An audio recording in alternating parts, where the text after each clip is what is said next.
One of the largest and most important cities in the biblical land of Canaan might be the least recognized by casual readers of the Bible. The city of Hazor is among those cities encountered by Joshua and the Israelites. In the northern reaches of Israel, approximately 15 kilometers north of the Sea of Galilee and 60 kilometers southwest of Damascus, lies the ancient city of Hazor. The city has been identified as Tel El-Qaeda. The ancient city encompassed about 200 acres and consisted of two distinct parts: a walled acropolis, the highest area of the city that was the administrative and religious center, and a lower walled city, where the regular citizens lived. The acropolis is a bottle-shaped tell, measuring 25 acres in size, while the lower city covers 170 acres. At its height of influence, Hazor's population could have been 30,000 people. The enormous size of Hazor makes it one of, if not the largest city in ancient Canaan. The city included several temples, both in the acropolis and lower city.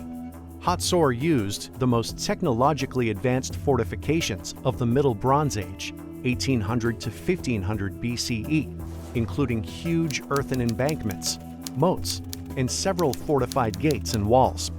The small amount of attention given to Hazor in the biblical narratives undermines the city's importance in the northern Levant. Yigael Yadin, the first modern excavator of Hazor, states, "The first mention of Hazor in any historical document is contained in the so-called Egyptian execration texts. These Egyptian texts were written as a curse towards cities and kings, whose names were written upon clay vessels or figurines. Hazor is mentioned in a group of texts which were written on clay figurines, then smashed or desecrated to symbolize an actual destruction or desecration of the named place or king." Although Hazor is mentioned among the cities hated by the Egyptian pharaohs, Hazor's focus and leaning was toward the north. Excavations at the city of Mari, an ancient Syrian city built on the banks of the Euphrates River, uncovered thousands of inscribed clay tablets from the 18th century BCE, written in Akkadian cuneiform. Several of them mentioned Hazor. Yadin states that Hazor was referred to in contexts that indicate it was one of the most important cities in the entire Fertile Crescent. Hazor and Mari were connected economically through ancient trade routes. Mari was a key trading partner with Hazor, receiving goods from and sending goods into Mesopotamia. Using well-established trade routes, traders could ship goods on the Euphrates River to Mari. Then, from Mari, they could travel overland through Tadmor to Damascus.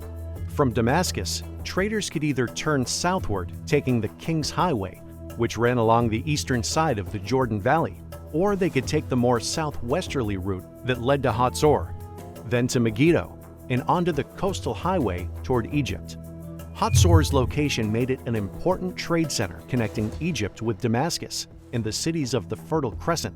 Thus, this explains why Hazor is mentioned in the ancient writings from both Egypt and Mari. While Hazor had a long-established history, it is not mentioned in the Bible until after the exodus of Israel from Egypt. Hazor is first named in the Bible as Joshua's final city of destruction, where it is described as the head of all those kingdoms. Joshua 11:10. Hazor is also mentioned in Joshua 12, 15, and 19 as a destroyed city controlled by the Israelites. Next, Hazor is mentioned in Judges 4.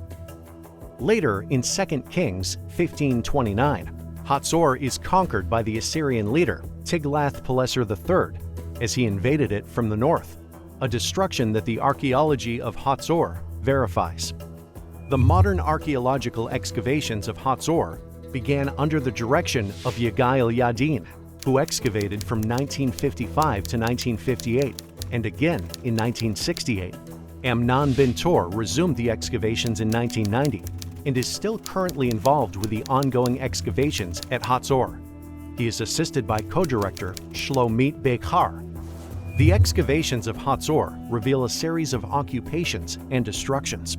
One such destruction can be dated to the period of the Israelite emergence into Canaan.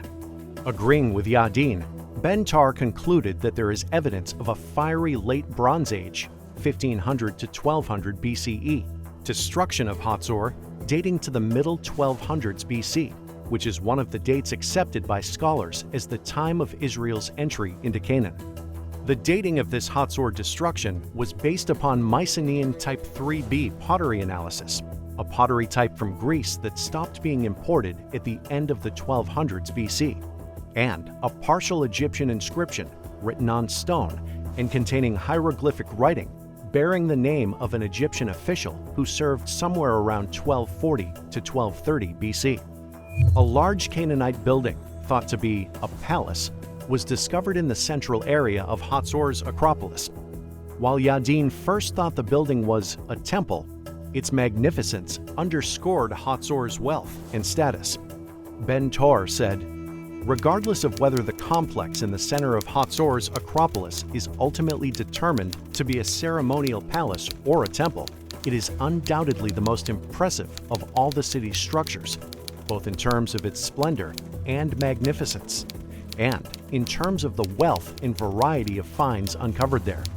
Among all the discoveries made at Hazor to date, this structure is the most indicative of the exceptional status as the head of all those kingdoms." Joshua 11:10. This magnificent building was part of Hazor's late Bronze Age destruction. The destruction of the building's wooden floor and ceiling revealed a high volume of wood, which is unusual for the region. The laboratory testing of the charred wood fragments determined the wood was cedar from Lebanon. This led Ben-Tar to point out Hazor's connection to the north. He wrote, "We know from the biblical description of the Jerusalem temple that cedar wood beams were used in a later period in Israel. King Solomon, relying on technical advice and materials supplied by his northern neighbors, the Phoenicians, built the inner court of the house of the Lord with 3 courses of hewn stone and 1 course of cedar beams." 1 Kings 6:36, 7:12. Wooden beams were quite rare in Israel during the late Bronze Age, however, but they are characteristic of public buildings in Anatolia and Syria in this earlier period. After the late Bronze Age destruction at the hands of the Israelites, Hazor never regained its earlier size or status.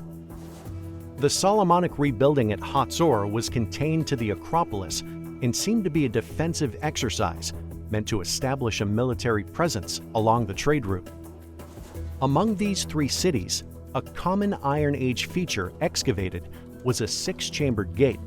These gates were attached to city walls called casemate walls, which were made up of 2 thick walls connecting walls and space between. This technique is used in many walled cities during the Iron Age. The Solomonic rebuild of Hazor did not nearly add up to the extraordinary status of the Middle or Late Bronze Age Hazor. So, who knew while reading about Joshua and the Israelites encountering Late Bronze Age Hazor that they were being introduced to one of the most imposing cities in Canaan and the Fertile Crescent? But doesn't knowing it now make the Israelite destruction of the city all the more impressive?